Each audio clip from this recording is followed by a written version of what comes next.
Hey, it's Scott Barrett and you're listening to another episode of The Burning Truth.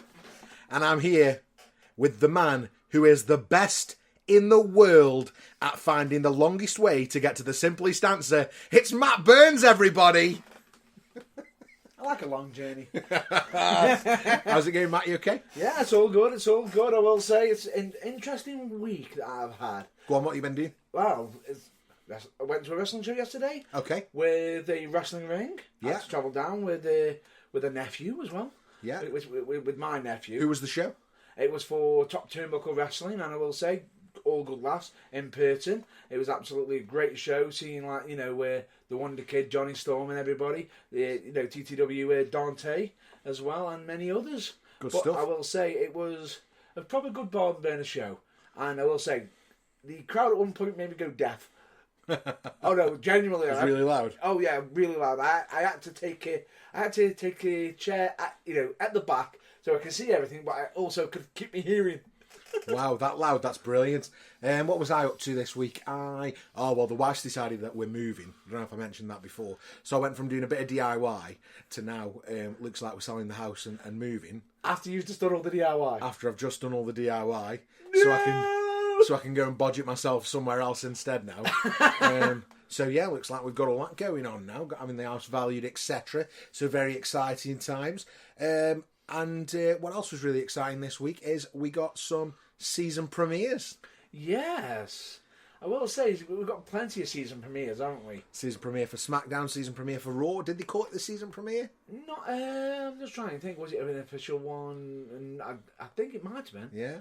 We got some good shows on AEW this week as well, I think. Well, actually, there was another piece of news for Raw, but we'll get to... Well, if you're talking about news, then I suppose it's time to go to... The news! So just sit tight, don't blow a fuse, because now it's time for this week's news. And ladies and gentlemen, welcome to The News! Like that, the news. Definitely. It's got to be the news. Yeah, absolutely. And what's in this week's news? So a couple of bits from me, I suppose. And the first one is that WWE have announced that they'll hold less live events going forward. So this year, they plan to have 300 live events throughout the year. Yep. Next year, they're looking to reduce that workload to 250 live events. Yeah. And then for the year after, we're talking only 200 live events. So by the time we get to 2026, only 200 live events. And I think the reason for this is they want to stop going to small markets where they don't make much profit. So Huntsville, Alabama, for an example. Yep. Maybe somewhere where they don't make an amazing profit from live events. They're going to stop going there. They're going to raise tickets probably in the bigger areas and make more money from those events.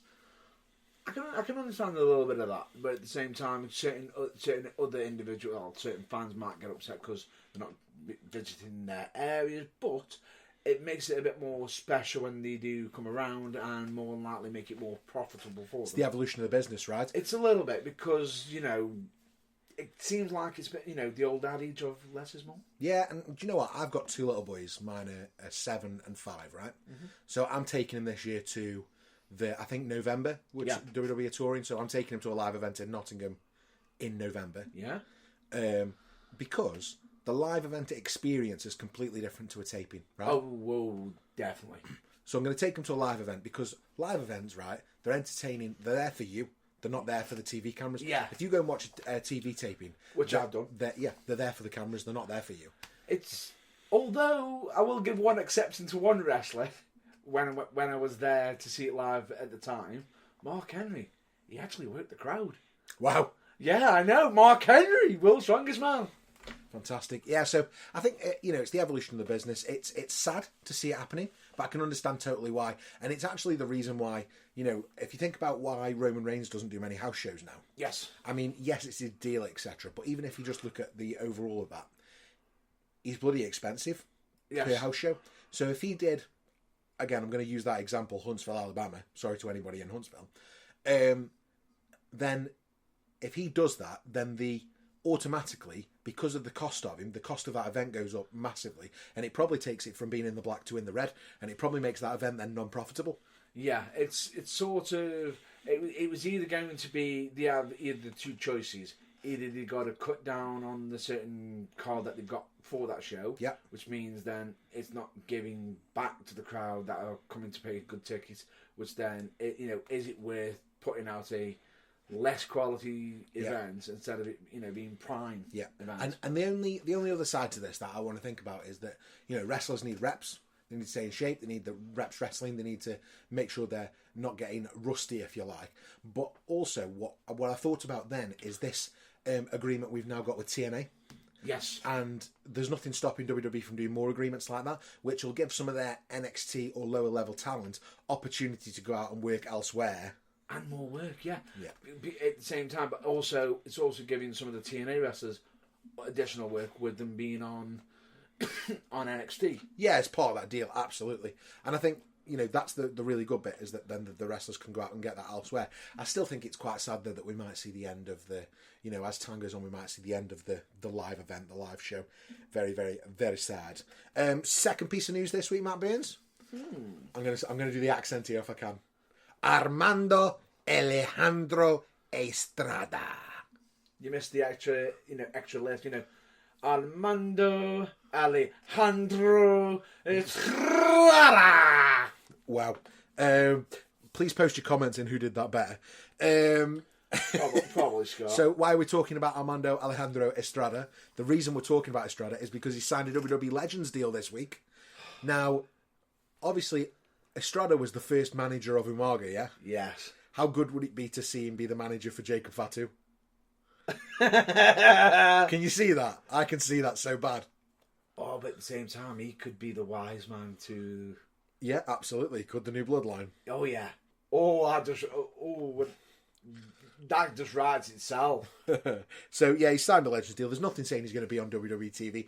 We're just spitballing here, but, great that he's been remembered, or he's been included, and that he's going to be... Yeah, he's included, and I hope they utilise him, because he was a good hand. Yeah, and he's going to have the opportunity to be an ambassador for WWE, etc., which is great. Not the only signing WWE have made this week. It's also being reported that the Motor City Machine Guns have finally signed with WWE and are to lead and head NXT's tag division going forward. How do you feel about that, Matt Burns? Oh, that is going to be epic. Yeah, I think I've always had a bit of a soft spot for Chris Harris. I like Chris Sabin. Yeah, thinking wrong TNA tag team there, wasn't I? Definitely wrong tag team. And I believe, if I'm not mistaken, that individual was already in WWE under a different name. Yeah, he had a bad time. Yeah. You're going to have a bad time. Yeah. I'll tell you what, impromptu buried alive. Let's bury alive Chris Harris. He's gone. So the Motor City Machine Guns signing with WWE. Chris Sabin I really like. I've always liked Chris Sabin. From I used to watch TNA back in the early days, the Asylum, and then the early Impact Zone days. Really, really big fan of Chris Sabin. And I think the two of them coming in, perfect placement in NXT. I think it'll go really well. It's nice timing. And the fact that they're both definitely tag team specialists. They both work with near enough. There hasn't been a team I haven't seen them do badly with, if you get what I mean. Yeah, absolutely. They've and with us being such fans of tag team work and everything, love tag team wrestling. That team will absolutely produce so much for the NXT that I feel as though it could end up influxing the main, as in Raw and SmackDown. Agreed. Absolutely agreed. Yeah, couldn't agree more. And the last piece of news I have this week, Matt Burns, unless you've got anything to add, is the fact that WWE Raw will be reducing from 3 to 2 hours from the 7th of October right the way through until it debuts on Netflix in 2025. Yeah, I do know about this. Now, part of it is, the way I think about it is, some people are jumping for joy. Yeah. And we've also got others going, what the hell are you doing? Yeah. Which, I get both sides a little bit. Because we've got some of them sitting there saying, there's too many hours, too much time, and everything. But then we've also got, just look at the content that we've been getting lately from Triple H. He's been creating some absolute magic lately. Why reduce it now? Yeah, and it comes the formatting issues that have plagued WWE for years. Booking 3 hours of Monday Night Raw is difficult, right? Oh, it's got to be. But I say that, and to your point, we've been getting some of the best story, the best creative WWE's put on in years and years and years and years, right? Maybe ever. But this will all come back to the agreement. So WWE didn't have a home for Raw between October and January when it went to Netflix. Yes. Right? So they had to sign an impromptu agreement with USA to agree to extend the deal until the end of the year. It will be part of that deal that USA only wanted 2 hours rather than 3. And the reason probably is that USA already had thoughts on what they were going to do with that time slot. Yeah. So I think it's probably a non-wrestling decision. I think if WWE had the way, it would still be 3 hours because of the ad revenue, etc. Yeah, but the only question that you know, some are happy for it, but the only problem, the only thing I will say is what's going to be losing the time. Yeah, and there is a part of that. I wonder whether we get snappier storytelling. Could this bring the storytelling to, so instead of it being sort of just lingering on throughout the 3 hours, could it make it a little bit, like you just said, a bit more snappy, straight on to the point, move on? Or, on the other hand, will that not happen and we get the same style that we've been getting but with shorter matches? And that is the worry, is that we get shorter matches because we don't, we're wrestling fans at the end of the day, and although we might watch it a lot for the story, maybe that was what hooks us, we still love the in-ring product. That's the point of the wrestling, and I couldn't go back to having 2-minute diva mathes. I don't need to say anything. Yeah, I don't. You just took the words literally straight out of my mouth, because I feel as though if they did that, that would be an injustice. Yeah, totally. And to do that, that would also show not a really good sign of the times. Yeah, and I think we just need to hang fire, see what happens in October. But equally, it'll be a learning curve straight away. And I think that WWE is very good at producing 2-hour shows. They've been doing it on SmackDown, forever. They've been doing well on SmackDown with it, so hopefully they can sort of reblend that format for Raw, even if it's only temporary. And if there are certain individuals who maybe don't get as much airtime as they would have done on 3 hours, because inevitably people will lose TV time, there will be less going around. Hopefully those characters, those stories, those arcs will return in January when we get to Monday Night Raw on Netflix. What's going to be also interesting with that, and this is I recently saw something come up on social media, that something was mentioned that was quite interesting to do with the Netflix deal. Go on. There's no actual mention of how long it's going to be on. Yeah, there's no mention about that. There's also no mention about ads. So we might get Raw with no ads. We might get Raw with ads. So, and if it's with no ads, does that mean it's going to be 1 hour and a half or 2.5 hours?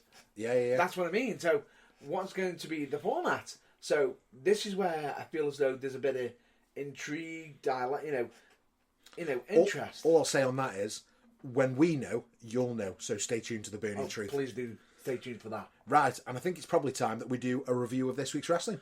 Please, and thank you very much. And moving straight into the reviews. Okay, so let's start with Raw this week, right? So while we're talking about Raw, obviously opened with a street fight this week, which was an 8-person street fight between the Wyatt Six and American Made. So chaotic match, brought loads of energy, plenty of brawling, and I think it's probably ended the rivalry, but ended it in style. Yeah, and also probably produced some nightmare material from if you're pulling anything from underneath the ring. Yeah, absolutely. We also had Bret Hart's return this week, as Raw was in Calgary. Bret Hitman Hart made a special appearance. He gave the crowd, a really nostalgic moment, I thought. And do you know what I thought? I thought if this was scripted, it was the best scripted line that WWE's ever delivered. When Gunther said to Bret Hart that he was his second favourite wrestler, and let's be honest, if you don't know at home, this is how I feel about Bret Hart, right? I think he's I nearly swore then. I think he's a whiner, right? I think he's a Mardy bum, right? I think he's an absolute whinge bag. Right. Okay. Well, I can guarantee you, when even I watched it and I've seen many reactions from this scene, everybody expected another name to pop out. Yeah. Everybody expected the infamous, you're not my favourite, you're second, number one is Shawn Michaels. Yeah.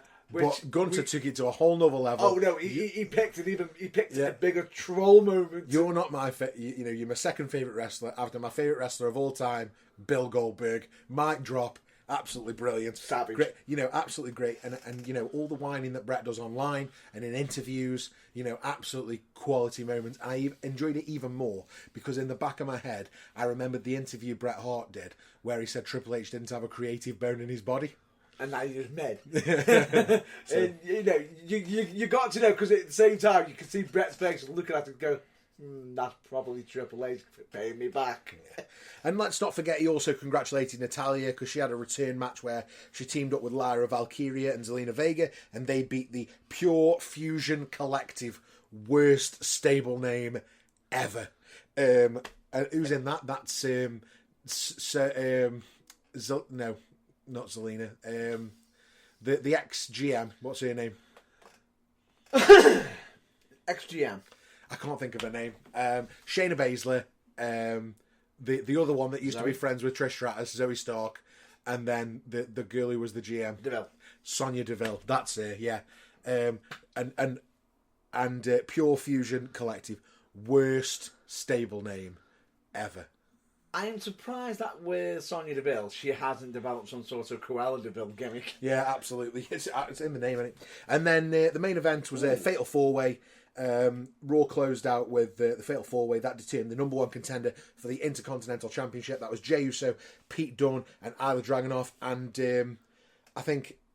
Braun Strowman as well. There was 4. I did say 4. Braun Strowman as well, who was in it because Bronson Reed obviously still... had at the time COVID previously, ill from COVID, so still out from that. So Jey Uso eventually secured the victory, setting up that future showdown with Bron Breakker, and I think that's a great shout for an Intercontinental Championship feud. Yeah, it's a great feud. I think that would be on the But, and here's my thoughts on this: Yeeting to the IC Championship. It's over. It's great. It'll be finally time for Jey Uso to get his championship. Too soon though. I don't think he gets it, right? I don't think he wins it because we need to keep him. If my you'll have to listen back to the last couple of episodes, but if my Survivor Series War Games Bloodline versus OG Bloodline happens, right, then we can't have Jey Uso as the Intercontinental Champion. He needs to be fresh for that feud, right? Yeah. So he probably loses the match to Bron Breakker is the answer, yeah? It probably puts Bron Breakker over a little bit, but Jey Uso will be fine because before you know it, he'll be back in the Bloodline, OG. It's weird because even though he is in a situation where he could take the loss but still be massively over. Absolutely. I don't think a loss will hurt him to Bron Breakker. Where Bron Breakker needs to have these wins at the moment. Yeah. Because he needs to be establishing himself absolutely more to then eventually build up to that next plateau. Absolutely. What else happened on Raw? Dominic Mysterio defeated Dragon Lee. A little bit of help from Liv, which was nice. And Drew McIntyre, CM Punk. So the rivalry continues. And it's now set up to culminate in the match at Bad Blood that we were all hoping for. CM Punk versus Drew McIntyre. And I'm going to try and do it just like Adam Pearce. You ready? In fact, no, I'm not going to do it like Adam Pearce. Screw it. I'm going to do it like Vince McMahon. Hell in a Cell! I think the way Adam Pearce did describe it, though, I'm going to find peace. Yeah. That just sets that tone of, this is it. Absolutely. Yeah, really, really good. So let's move on to SmackDown. Yep. Cody Rhodes versus Solo Sikoa in the solid steel cage match opened the that's a deep cut. Opened the show. Main event to open for the WWE Championship. It was the steel cage match, highly anticipated. The action intensified when the Bloodline and Roman Reigns, returning Roman Reigns, got involved. Setting up a bit of future tension between Jacob Fatu and Roman Reigns, which was lovely to see. You've just beat me to that one. Yeah. And I will say, it was nice some of the spots that were being done using the cage. Yeah. With Cody coming off the top. Yeah. And you got Solo doing that superplex. Yeah. And if you're going to watch anything from WWE this week, in my opinion, I think it'd be the cage match because I think it was really good. Oh, it was really good, yeah, definitely. So, definitely. Yeah, great match. Cody getting the Cody getting the 1, 2, 3. Kevin Owens and Randy Orton versus Grayson Waller and Austin Theory. So Randy Orton was the mystery opponent after they did bring out, what was his name? Do you remember his name? It was something like Jonathan or something, wanted Jacob maybe, I don't know. Came out to be Kevin Owens' opponent. So basically we had a what was the Ellsworth? What was his name? James Ellsworth. Basically we had a James Ellsworth cameo, or a James Ellsworth style jobber in the ring. KO was going to have him as his tag partner until somebody told him from the commentary area that he was here. He's here. So KO gave him a stunner. Goodbye, jobber. And Randy Orton came out for a massive pop. And then we got Kevin Owens and Randy Orton versus Grayson Waller and Austin Theory. Huge return. Feel good moment. And the best hot tag of all time. Dual reactions. Yeah. Snapping into, the DDT and then... Yeah, they both did the vintage Orton. They both did the Viper taunt before the RKO and Stunner combo. But equally, I think the cleverest moment was Kevin Owens' hot tag. So he's in the corner. Yeah. And he's Randy Orton's the opposite corner to him. And instead of just running over and trying to tag him because they would have cut him off, he rolls out of the ring, runs round the ring, rolls back into the ring, and makes the tag. Absolutely brilliant, because you've never seen it before. So that was really, really good. What else did we have going on? Bayley, Nia Jax, Naomi confrontation. Nia Jax hyped up her dominance since returning to WWE, only to be confronted by Bayley and then later Naomi. The segment set up a tag match with major stakes next week with Tiffany Stratton. And the losing team will be forced off SmackDown. Or whoever takes the pinfall will be forced off SmackDown. Really sad. But probably ready for the women's division to have a bit of a shake-up. We'll see how it goes. Yeah, that's only if Bayley or Naomi lose. Not if Nia Jax and Tiffany Stratton lose. If Nia Jax or Tiffany Stratton lose, I imagine there'll be a title shot. Well, regardless of it, if Tiffany does lose, she can still come back with the briefcase. With the briefcase, absolutely. And then unfortunately, whoever's the champion she beats would have to transfer her wherever she is. And then probably in the best segment of the week, the latest segment of SmackDown, Roman Reigns addressed the ongoing storyline involving the Bloodline, and he was accompanied by Nick Aldis, who initially dismissed the need for any contract formalities, insisting that dealing with Solo and Jacob Fatu was going to be family business. Yeah. He emphasised that he was not just the original, but the only tribal chief. Yes! Which I've been saying for 4 weeks, which is really, I feel better now after that being confirmed. Wait. How does it feel, Scott? It's been 4 weeks! And, he said that he didn't need anyone's help, especially not Cody Rhodes, because he's the tribal chief. He owns this ring. He is the WWE. And then Cody comes out, interrupted, and in a much more serious tone than usual, he stated that Roman's time as the face of WWE has been over since WrestleMania, which was a really good story. Deep cut. And it led to a tense moment. Both men dropped the mics. It looked like we were going to get fisticuffs. And then Solo and Jacob Fatu tried to ambush him. Reigns and Rhodes fended off the attack together. And ultimately, they both signed the contract because the enemy of my enemy is my friend. Yes. Now, for me, I feel as though this is a good way to make the new bloodline seem more of a threat. Yeah. WWE's two top stars have got to take them on together. Even though they hate each other. Absolutely. Yeah, I couldn't agree more. And it's not just that.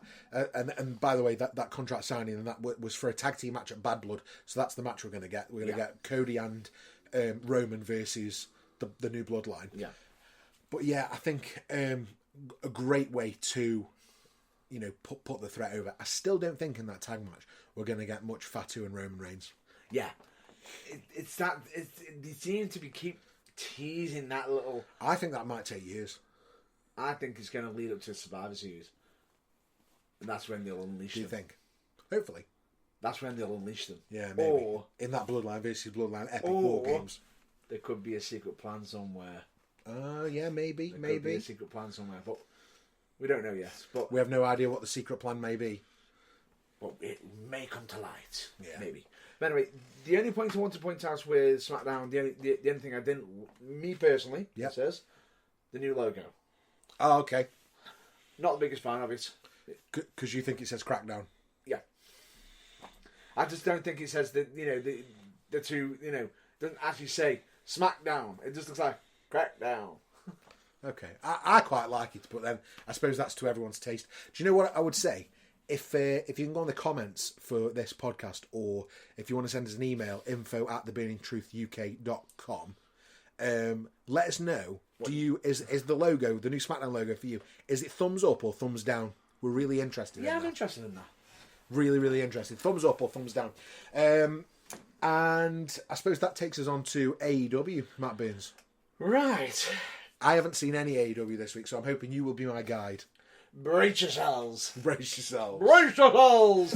But no, why I'm saying brace yourself, it's only for one of the shows this week. Okay. Because one show... The weird thing about it with AEW, I feel as though they fit all the major storyline stuff straight into AEW Dynamite. And Collision's got a bit of a discussion point. And Rampage, it was there. Okay. It was there, but it just felt as though it just matches, no real big moving parts as such. But for me, I'm going to hit straight into Collision. Okay. I know I'm not doing it in the correct order, but there's a reason for it. Go on.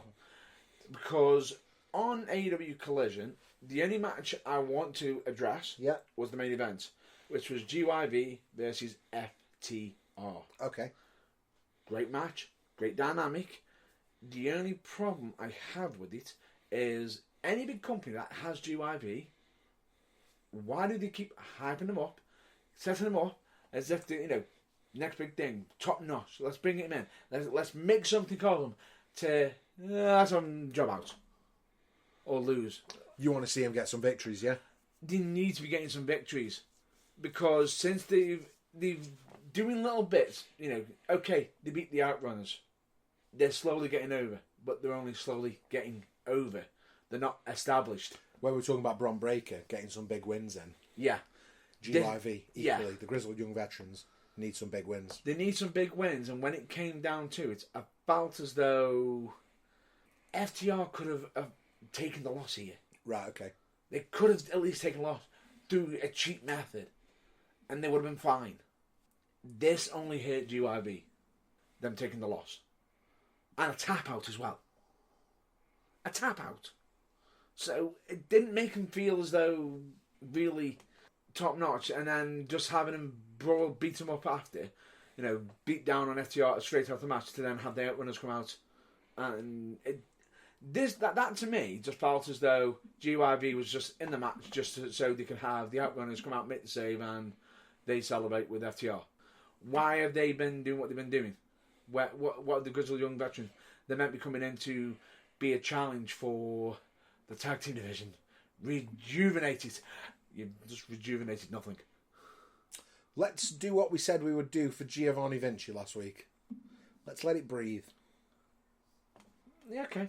Let's let it breathe. It's just, I would normally say let it breathe. I would agree with you. But when this is near enough the fourth or fifth time it's happened, you start to question. Yeah. But anyway, move that to the side. Yeah. Let's get to the main meat of AEW. Okay. Which is AEW Dynamite. Yeah, okay. We got a lot on here because we got the whole Bag for Life situation. Yes, Bag for Life. Daniel Bryan's Bag for Life. Or was it Jon Moxley's Bag for Life? Well, after, I think it was more likely trying to take a life. Yeah, take a life. This is murder. Pretty much. But anyway, the point being is what I thought was interesting with this is it wasn't Moxley giving the actual full proper promo of why. Okay. It was more Pac. Oh. Which was really interesting. Okay. Especially because he had the right tone for this. Because he sat there saying, yes, we've done it this way. And then Moxley added in after. Because it's like, you know exactly what we're here for. We're doing it this way. We've tried it the calm way. We've tried the negotiating way. But it's failed. Negotiation has failed. Oh, wow. And then immediately you got Mox coming in saying, yeah, Bryan, we're not all built for negotiation. some of us actually know exactly what we're doing. Bear in mind that, yes, Regal did say you are the pinnacle of the group, but he did turn around and say, I'm more like him than you. You know, we're more tough and more meaner. I'm there to actually get my teeth into the solid situation, and sort of, and just goes, negotiation has failed. What's the whole negotiation has failed thing? Basically, they're trying to imply that trying to be nice, and the fact of, they're trying to do the right thing with the crowd and everything. Now, instead of negotiating or talking about a situation, they're just going to cut it out. And go straight to action. Straight to action. Get to the meat of it. I quite like that. End of. Okay. Pretty much. And then we finally got that confrontation. Okay. That Moxley's been after Darby Allin. Okay. Now, I didn't know how I was going to feel about this going into it, because I thought to myself, why is he after Darby Allin? And this promo set things up for me brilliantly between the two of them, because you got Moxley saying to him, the only reason why Mox was after him was because Darby Allin's actually got a number one contendership against Bryan. Oh, right, okay. It was meant to be for Grand Slam, but he's not going to be able. We don't know if he's going to be able to make it because of the bag for life. Yes. Right. So, is he still not caught his breath? He's a bit, he's had his breath taken away. Okay.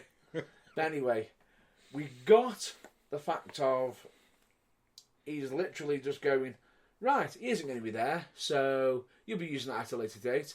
You ain't ready, kid. Give it me.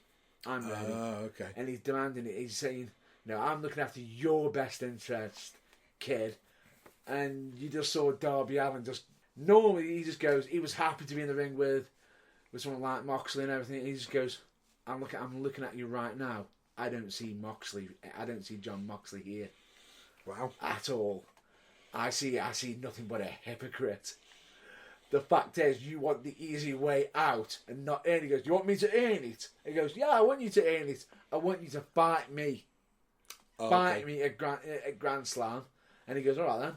On the grounds that your number one contendership is up on the line. So we're getting Moxley versus Darby Allin for the number one contendership. Yeah, for Grand Slam. At Grand Slam. Is Grand Slam a pay-per-view or just a special Dynamite? It's a special Dynamite. Okay.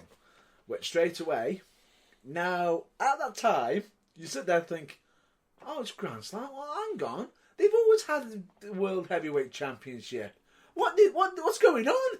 What are they going to do? Cue somebody slipping into that little area that is normally on the broadcast team. Okay. Nigel McGuinness. Oh, wow, okay. So, because he made his return at All In, yeah? Yes. He stormed into Tony Khan's office and as literally said, well, seeing has, you got no World Heavyweight Championship match on, why don't you make the match me versus Bryan for the AEW World Championship? Okay. Wow, I didn't see that coming. No one else did. Nobody else did. But Tony Khan has made one stipulation. The match will take place only if he's cleared. If Bryan is cleared. Yeah. Now, the reason why I think that's clever to put that in, because then, if you didn't put that in, Darby Allin could turn around and say, well, I'm number one contender. Yeah. Immediately. So, no, they've got that caveat. But the scathing promo from McGuinness. He literally just says, are you actually going to be there? I'm going to be at Grand Slam having Oasis play me down to the ring. But is there a certain, I believe, everyone keeps sitting there saying he's the American Dragon, or should we say more like the American Yellow Coward? Oh, wow. Is he going to be turning up? Because if he doesn't turn up to this match, he should be kissing his AEW Championship belt away, as well as his career, for not stepping up. Holy moly. Massive moment. Straight away, immediately straight away. So that sets that tone because he's calling out, and this plays homage to the ROH feud between the two of them, which is a classic. Yeah.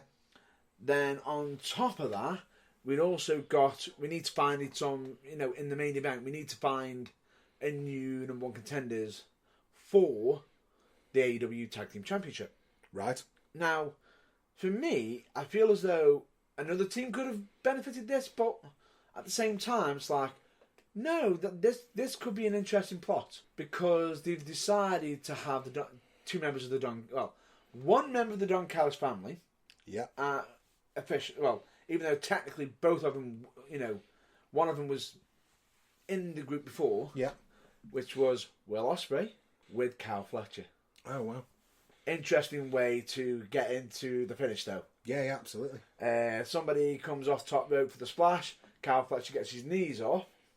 So he's landed on his knees. And bear in mind, he's hunched over, aren't they? Will Ospreay's behind. Hidden blade straight to the back of the head. Oof. Roll up pin, 1, 2, 3. Game over. Wow. That was it. Yeah, but this was done in a casino battle royale where there were multiple teams, and they managed to sneak that in very craftily. So, bear in mind at Grand Slam, we've got the Bucks versus Will Ospreay and Kyle Fletcher. Mental. That's going to be awesome. So, Young Bucks, who are best friends, and Will Ospreay and Kyle Fletcher, who are best friends. Whose friendship's going to hold up the strongest? Wow. And is that it for AEW this week? That's it for AEW this week. Mental. We have just got some breaking news while we're sat here talking, which is nice before we move on to the next segment. Breaking news. Some breaking news, and it's that WWE are planning to end their contract or not renew their deal with Def Rebel, who produces many of the company's theme songs. And it looks like the company is expected to begin using more mainstream artists. So we may be going back to a place where we're signing deals for major artist songs as opposed to in-house music. So where we were maybe in the mid-2000s where we would have, Batista's theme and Edge's theme, etc. Yeah.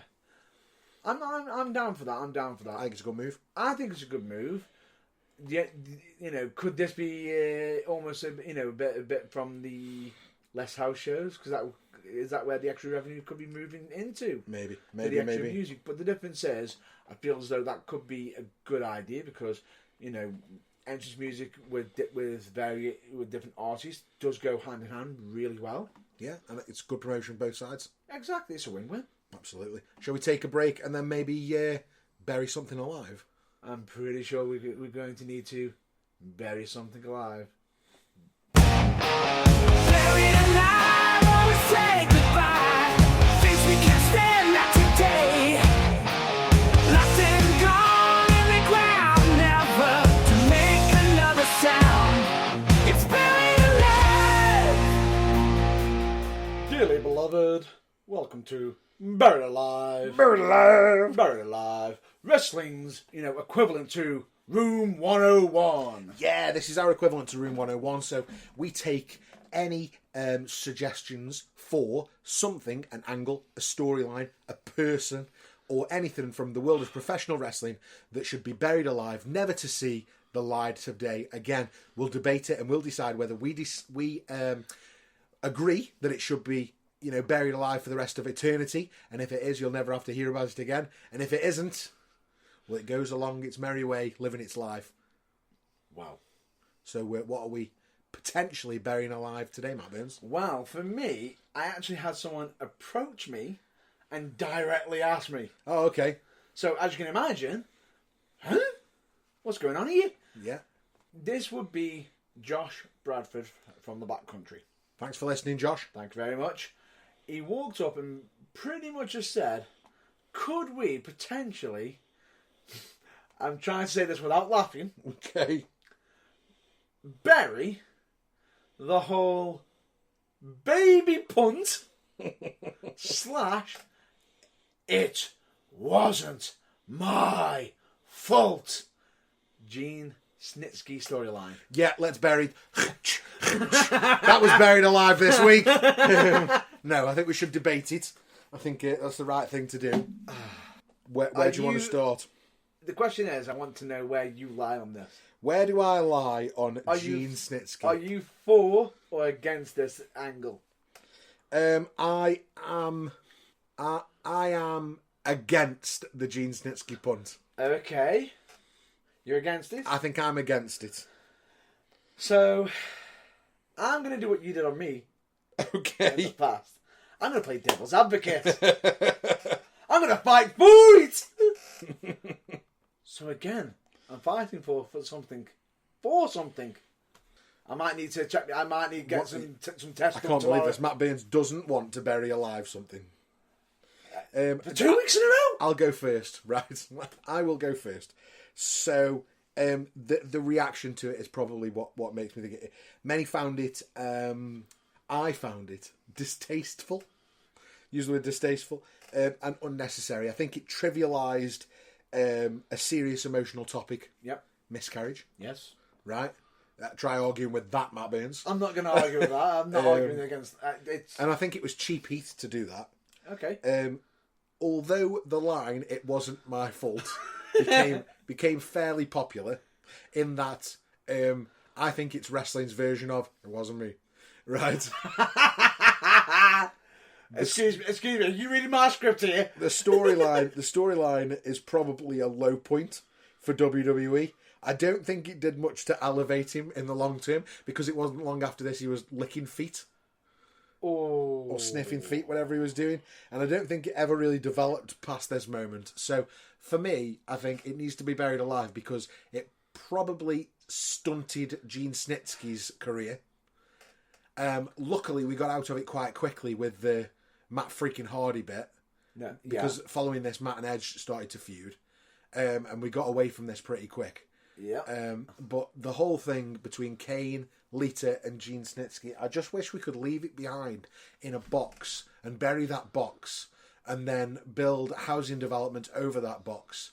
And then it was flooded, and then we never looked at it again. Right. So basically what you've just done is you just 8-miled me. You just 8-miled me. You stole an all my material I wanted to use against you. Which, to be honest with you, the only reason that you can think of keeping this around is just for the "it wasn't my fault" line. Yeah. That's it. Which is wrestling's version of "it wasn't me." Pretty much. Now, that there is comedy genius in its own right. So, yes, that's the 4. But in actuality, I'm sorry, but nope. The fight cannot continue. I've got to go against it. I'm sorry. Nope. It's... Who in the right mind would do that? I think it's got to be buried alive, right? And I think this is the quickest. Buried alive? You think it's got to be buried alive? It's got to be buried alive, cremated, and then pretty much, exercised. And concreted over. I think this might be the quickest we've ever buried anything. Oh, definitely. Because bear in mind, I've heard of, the fact that, oh no, that makes it even worse. Bear in mind that if that was done today, they wouldn't have said he kicked the baby. They would have said he yeeted the baby. You know that's even worse. Do you know what, Matt Burns? You can have the honours this week. You can bury it alive. Right.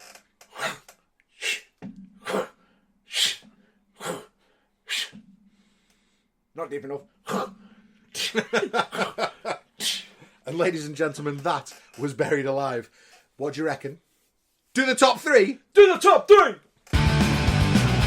the top 3! To the top 3! To the top 3! What do we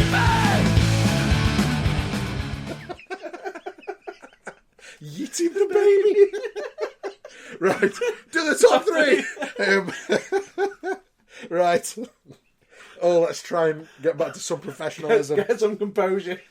Top 3. This is where we challenge each other to give our top... Yeet the baby! This is top 3, where we... That's it, he's got the giggles.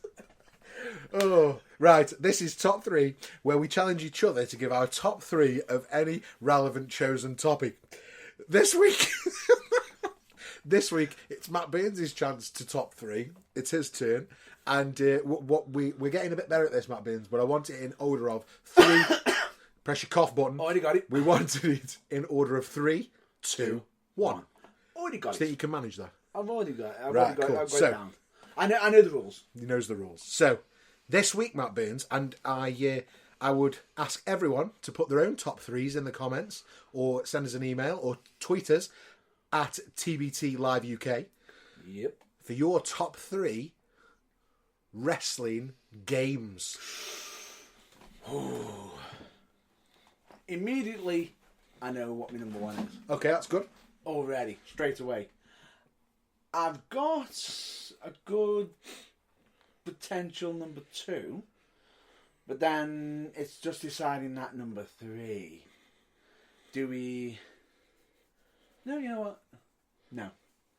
You know what? I've got it. You've got your top 3. I've got my top 3. Okay. Number 3 Yeah. will be WWE SmackDown Know Your Role. Know your role. Is that the Second. the number SmackDown 2 basically? SmackDown wasn't 2, it? yeah. Okay. Know Your Role. And the reason why Yeah. I picked this is because the story mode. As much as it was repeat after a while, Yeah.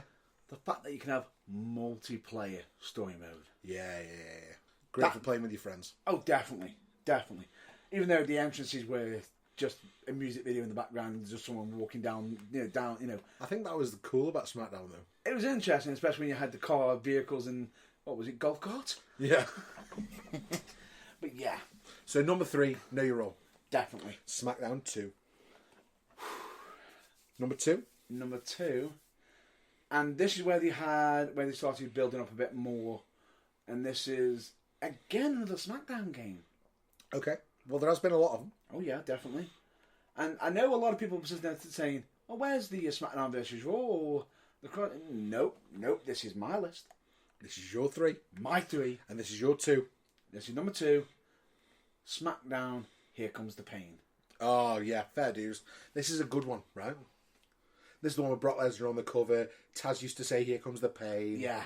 Moment in time, this game, I feel like, because this is the first appearance of Hogan in a WWE game for ages as well. Yeah. And I feel as though it brought a lot more, and it brought that little graphical, bit more of a graphical body movements and Bit of how upgrade, yeah. Yeah, it just made everything feel a bit more crisper before it started changing over. So we've got number 3 is SmackDown 2, Know Your Role. Yep. Number 2 is SmackDown, Here Comes the Pain. Yeah. And this is the tough one now, with the actual number 1 pick, because it could be joint, but for me, I feel as though this is a game that everyone's heard of. If you haven't heard of it, where the hell have you been? Okay. WWF No Mercy. No Mercy. This is the N64 game, right? N64. But then you've also got the WrestleMania 2000s, Yeah. which are all similar. But I'm going to go with No Mercy because it was the one that most everybody sticks to. Now, yes, WrestleMania might have upgraded its little bits and everything. Yeah. But No Mercy was what sort of engineered it. Yeah. So I'm going to go with No Mercy. So SmackDown 2, Know Your Role. SmackDown 4-5, Here Comes the Pain. Yep. And WWF No Mercy. Yes. Wow. They are. I can see your top one because you are that N64 I'm classic. That Yeah. is your that was your console, right? Yeah. I think my top 3 would be different, but I think that's it's going to be personal choice, right? Yeah, everyone's to the personal choice. My top 3 wrestling games, if you're interested, I am interested. while we're doing it, yeah, would be probably TW 2020 as number 3. So I'm currently playing TW9, the latest one, but I played 2020 for the TW 2020 for the longest, so that's probably going to be my number 3. Yeah. My number 2 would probably be WWE 13, which is the one with Punk on the cover, I think. 13. Yes, it is. Yeah. Because 12 was Randy Orton. Yeah, Punk on the cover, 13. And I think my favourite wrestling game of all time is WWF Attitude for the PS1, with, or we just used to call it PlayStation back then, kids. But Attitude was my favourite, and I'll tell you why it's my favourite. And this is really, this is a proper daft reason for it to be my favourite game. Yeah. But it is, and it always will be, because Owen Hart had his yellow danger gear on the game, and I used to love it. So even though that is my only reason, that is my reason. I found that might have been even a bit of a cheap plug or dig at me. Yeah, it's very similar to one Matt Burns wrestling gear. I like to play damage. So that was the top 3. Oh yeah, definitely top 3. So what's next? I believe after top 3, one of us has to rebook this. But who gave us the book? Who knows? Who gave us the pencil? Who trusted these guys with the book? It's rebook this. Larry Scott, it's rebook this. Take a shot, it's rebook this. Rebook this. Now, with pen in hand, ready to rebook, this is now rebook this. This is where we give each other a segment, a storyline that we give to each other. It's a challenge. We challenge each other. We challenge each other, and yeah, cheers for last week. You're welcome. Because as soon as I had to pull that out my backside. Yeah, you nearly swore then. I almost Be careful. I tell you, that's because the quality of the rebook was so powerful. So if you missed last week's episode, please go back and listen, because I put Matt Burns on the spot and I had him rebook the Montreal Screwjob, which was fantastic. You should have seen his eyes. Just, literally light up like a Christmas tree. Well, I think they glazed over, actually. I think you were like, oh my God. No. They lit up like a Christmas tree and then quickly dulled from over usage. And then realised, hang on, we're nowhere near Christmas. We need to be doing spooky season first. But anyway, that aside, for this week, to get back at you Okay. a little bit, this is... But at the same time, I'm being nice because I know you can do a good job of this. Okay. I want to see how you do with the invasion angle. Oh, wow. Okay, so you want me to reboot the invasion? Yep. The ECW invasion of WWF in 1997? No. Oh, damn it. You know exactly which invasion. Was it 96, 97? This will be the... 2001 WCW Alliance invasion. Yes. Okay. So, I have some ammunition here. Yeah. Because talked about TEW 2020 earlier on. Ooh. Nice little plug there. I've done this as a game, and I enjoyed myself, and I know exactly what I would do based on that. So, phase 1, if you like, as he did, a week before WrestleMania, Shane goes on to WCW TV and announces that he's bought WCW from under Vince's nose, right? Yeah. Shane owns WCW because we haven't got Bischoff, right? Jim Ross didn't really want him to come in, so when he rung him, getting a bit of backstory here, when he rung Bischoff and asked him if he'd come in, Bischoff didn't think he was serious because JR didn't sell it to him. And that's why we didn't get Bischoff in the invasion angle, and it took till the next year to come in. Oh. Yeah. Also, we've got all the best wrestlers, if you like, sorry Booker, are contracted to Time Warner and don't want to work, right? So we've got no Hogan, no Scott Hall, no Kevin Nash, we've got no Jeff Jarrett, we've got no Sting, we've got no Randy Savage, no Goldberg, no Steiner. We haven't got all the big characters from WCW. We've got 2 top stars. We've got DDP and we've got Booker T. So we need star power, right? Yeah. And we're not going to make the same mistake WWE did. Yep. Because they made the same mistake twice within 6 months. They turned Austin heel at WrestleMania.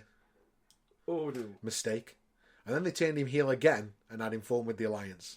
Oh no. We're not doing that, Matt Burns. So, that plays out exactly as it did, right? Okay. And I want the entire thing to play out exactly as it did until King of the Ring. So at King of the Ring, the main event was, well, there was 2. There's a few big matches, but the 2 main events, as I see it, were Kurt Angle versus Shane McMahon. Yeah. And Austin versus Benoit versus Jericho for the WWF Championship. Oh, I'm a bit concerned now. I wonder where you're going with this. Okay, so in this match, Benoit got seriously injured and didn't come back for 2 years. Yes. Yeah? Okay. So, here's what I want to happen. Austin wins the match. Yes. Yeah? And after the match, Jericho and WCW personnel attack Austin. Right? this inevitably turns Austin babyface. Yeah. Yes. Yeah. And also puts Chris Jericho on the WCW side. So we're turning Jericho to WCW. Yes. Right? That is what we're doing in this moment. The reason for that is Jericho is one of the characters that we're going to make the centerpiece of the alliance. Ooh. Okay? So Jericho is the alliance. Okay. So we've had Shane purchase WCW. We've then had WCW start appearing in some of the WWF undercard. You know, some of those, the likes of Lad Storm, Sean O'Hare, etc. started to appear. So it started to happen. And Booker T, where he initially attacked Austin. Yes. Yeah, it's now Jericho's turned. So Booker T needs to find something else to do. So what Booker T's going to do is he's going to come in and attack maybe an upper mid-card level star like The Undertaker. Because what we're not going to do is we are not going to have DDP the Stalker. We're going to have DDP the heel People's Champion. Right. So DDP, from the moment he arrives in WWF, under the WCW umbrella, is going to say, I'm the People's Champion, the real People's Champion. And WWF are going to hate that because their People's Champion is The Rock. Yeah. And the problem with The Rock is he's away filming The Scorpion King. Oh. So he's not even there to retort. So it's a call out. So there's such a long-term build for that, right? So, ECW, yeah, they're going to come in and they're going to, exactly as they did, they're going to join WCW and form the alliance. Yes. Without Stephanie McMahon. Yeah. We're not doing that. That was a mistake, right? Stephanie McMahon's a great heel character, but we don't need her. We don't need her for this. I can see why you've done that, because I feel as though ECW's pulls. Yeah. We've got Shane McMahon and Paul Heyman, right? That's all we need. Yeah. In a perfect world, we'd have Bischoff and Paul Heyman. But as part of this, I've decided that Bischoff wasn't part of the initial deal. Yeah. And it wasn't one of the ones that came in. I'm not pulling Hogan in, so I'm not going to pull Bischoff in, right? Yeah. So he's not in the mix. He's not what WWF had at the disposal at the time. Yeah. Okay? So now we've got WCW and ECW exactly as they were, other than Austin's a face for the WWF, Jericho's a heel for WCW. Mm-hmm. Yeah? Because he's got the WCW history and it fits, because Jericho was dying out to be a heel at this time. Yeah. Yeah? So WWF starts to struggle on two fronts. It's a difficult situation because they've got ECW and WCW coming for them, and we've got some big matches coming on. So by the time we get to SummerSlam, our SummerSlam main events are Jericho versus Austin for the title. We've got Booker T, the WCW champion. He's facing Kurt Angle. Oh. Yeah, because Booker T needs something to do. Well, yeah. Yeah, Booker T and Kurt Angle for the WCW title. Because Kurt Angle's a babyface, he's working for the WWF. He isn't getting that mega push that he got as part of the initial invasion because we give that push to Jericho as a heel. Yes. Right? And he's turned the back on. Yeah. And for SummerSlam, The Rock is back. So we've got The Rock versus DDP for that People's Champ versus People's Champ match. Yeah. Yeah. Which is an absolutely huge match. So they are the three big matches that we've got. Now, who wins the DDP versus Rock match, I hear you ask? I'm actually wondering that. DDP wins. How does DDP win? Because it's at SummerSlam that we get our second big turn of the invasion. Okay. Who else is going to join WCW? And again, I want it to make sense. So I don't want it to be The Rock. I don't want it to be Kurt Angle. I don't want it to be Stone Cold Steve Austin. Okay. It's the Big Show. The Big Show is the one that turns, because the Big Show was completely lost in the invasion, right? So we're going to do something better with him. He's going to join WCW, yeah? That's where he came from. He was the Giant. He's going to rebrand himself as the Giant. I'm not a Big Show. I'm a Giant. Oh, straight away. It was almost like you were literally reading in my mind there. And that's what happens. So Ref gets knocked down in the Rock versus DDP match. Big Show comes out, hits The Rock with a chokeslam through the announce table, throws him in. DDP gets the cover. 1, 2, 3. Lovely. DDP, massive heel win, which is what he needed, because it was around this time that he really started floundering after The Undertaker squashed him, because he was a terrible stalker. Booker T retains against Kurt Angle. Yep. Yeah. And Austin also loses the WWF Championship at this point to Chris Jericho. Right? Because it's the right thing to do. This would be that would technically be Jericho's first. Yeah, and it would be early as well because it didn't actually happen until Vengeance. So in this, it happens at SummerSlam. Okay. And at the end of SummerSlam, the 3 big stars in WCW have beaten the 3 big stars in WWF. Jericho's beaten Austin. Booker's beaten Kurt. DDP's beaten Rock. Now they've got Big Show on the side. They're absolutely unstoppable. We've also had, I don't know, let's say Rob Van Dam needs something to do. Let's put him against The Undertaker. Rob Van Dam loses against The Undertaker, let's say. Right, okay. Just to give a bit of give and take. A bit of give and take, yeah. But the 3 big stars lost to the 3 big stars of the Alliance. Yeah. Okay? Austin stays loyal to the WWF, and actually, as Vince turns babyface as part of this invasion angle, because he did, Yep. So does Steve Austin. And they're still doing they can still do the cowboy hats and stupid stuff if they want to. Yep. But really, we want the old Stone Cold. So we see a bit less of that. And So- we see Austin as the flag bearer for WWF. It's a different Austin than we ever saw. Well, we could. So would you technically have it so he goes for start it, but Vince sort of slaps him into reality? I think more than that, Austin becomes in this time for me something we never saw from him. He almost becomes an on-field general. Ooh. He's rallying the troops, but in his way. So it's very different. It's how he's how he was for the Alliance in terms of being the leader, Yeah. but as a babyface, which is a completely different because he's normally a loner as a babyface. So it's a completely different. Oh yeah. It's a completely different arc for the character. Yeah. Yeah. So WCW and ECW together. WCW looking really strong, and then we have the proper build to Survivor Series. Right? And at Survivor Series, we're still going to do the winner take all 5-on-5.